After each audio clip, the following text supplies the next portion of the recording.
दोस्तों, नियम से आप हनुमान जी की सेवा कर रहे हो, शनिवार मंगलवार उनके मंदिर भी जा रहे हो और उनको भोग भी लगा रहे हो।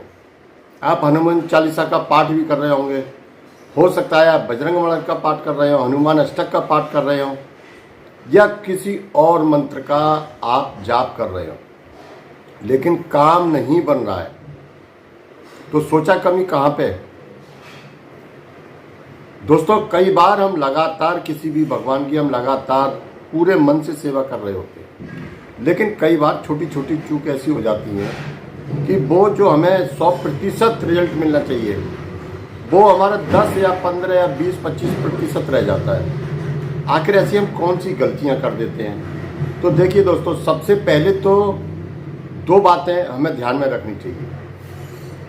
सबसे पहला, समर्पण।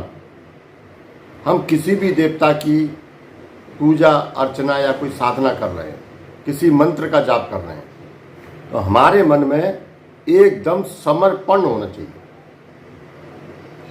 हमारे मन में किसी प्रकार का ये भाव नहीं होना चाहिए कि मैं इनकी सेवा कर रहा हूं और ये मेरा काम करेंगे। भगवान कोई भी हो, हमारे गुलाम नहीं हैं, हम भगवान के गुलाम हैं। ठीक है? यदि आप पूर्ण मन से, आप सच्चे मन से भगवान के प्रति समर्पण होते हो, आपने लाख पाप कर्म किए किसी भी प्रकार के, यदि आप सच्चे मन से समर्पित होते हो तो आप हनुमान जी के या किसी भी भगवान के किसी भी मंत्र के जाप करने के पूर्ण रूप से अधिकारी हो जाते हो और आपको उसका फल भी 100% मिलता है। अब दोस्तों, दूसरा जो नियम आता है वो आता है समय का।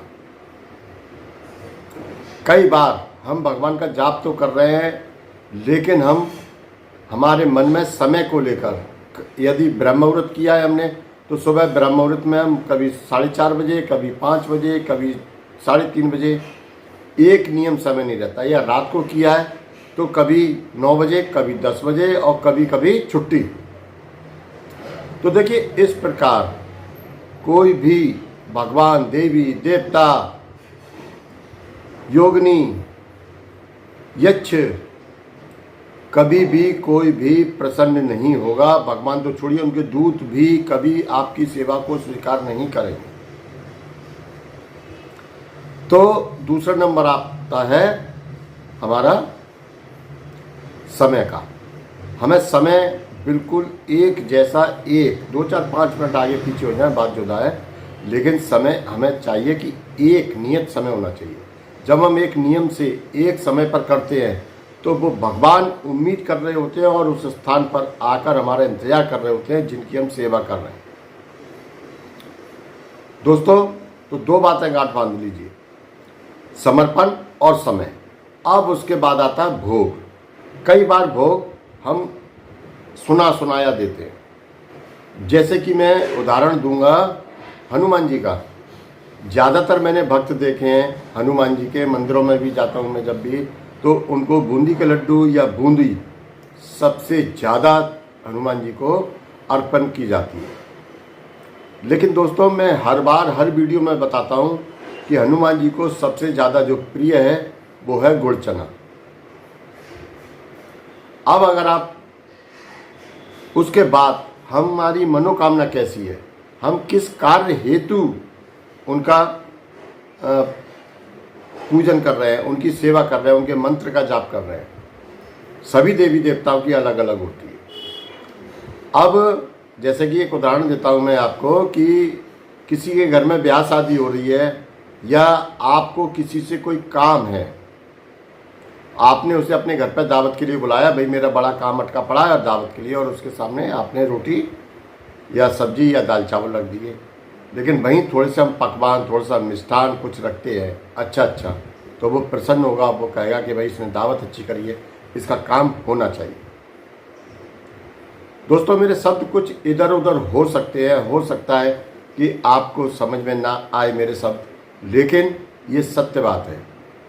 भोग एक पूरा महत्व रखता है हमारी सेवा में। तो दोस्तों, तीसरा जो ध्यान रखिए आप, वो रखिए भोग का, कि हमें कौन से कार्य हेतु हमें और कौन सा भोग लगाना चाहिए। दोस्तों, ऐसे ही मैं एक भोग की बात करूँगा। एक भोग ऐसा है जिसको सारे देवी देवता सहर्ष स्वीकार करते हैं, और वो है मिश्री। अब जैसे कि हम भगवान भोलेनाथ को बर्फ़ी, सफ़ेद मावे वाली बर्फ़ी का भोग लगाते हैं, लेकिन हम उनको मिश्री लगाएं तो वो मावे वाली बर्फ़ी से ज़्यादा प्रसन्न होंगे। माता लक्ष्मी को मिश्री की खीर, इसी प्रकार भगवान विष्णु को आप मिश्री की खीर बनाते ना पूर्णिमा वाले दिन या एकादशी को। तो ये मिश्री जो है वो एक ऐसा भोग है जो सभी देवी देवता सहर्ष स्वीकार करते हैं, और जो हमारे कार्य रुके होते हैं, हम किसी विशेष कार्य के लिए कर रहे हैं, कोई अर्चना कर रहे हैं, कोई भगवान से प्रार्थना कर रहे हैं या किसी मंत्र का जाप कर रहे हैं, तो वो विशेष कार्य हमारा पूर्ण हो रहा होता है।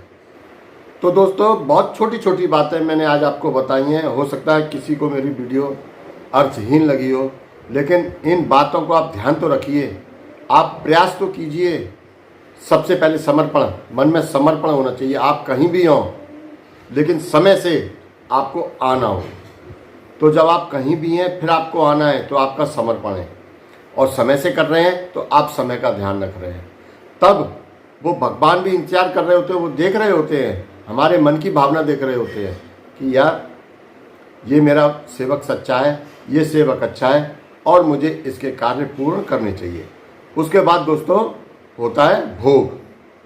हमें भोग भी समय समय पर देना चाहिए। जैसे कि मान के चलिए कोई हमने 41 दिन की सेवा उठाई है, तो भोग हमें देना चाहिए सबसे पहले वाले दिन, जिस दिन हम सेवा शुरू कर रहे हैं।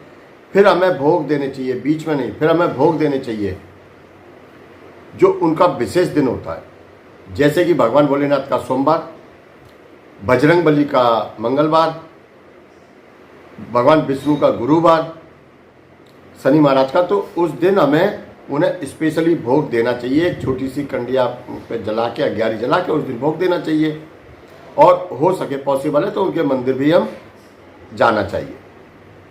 दोस्तों, मेरी जानकारी यदि अच्छी लगी हो, चैनल पर पहली बार हो, तो चैनल को सब्सक्राइब करके घंटी वाला बटन जरूर दबा दें, जिससे मेरी आने वाली वीडियो की जानकारी आपको मिलती रहे। और दोस्तों, कमेंट में भगवान का नाम आप जरूर लिखें। कमेंट में जय श्री राम, हर हर महादेव या जय बाबा अमर सिंह पवन की जरूर लिखें। आज की वीडियो में केवल इतना ही। मिलते हैं अगली वीडियो में, तब तक के लिए जय राम जी की।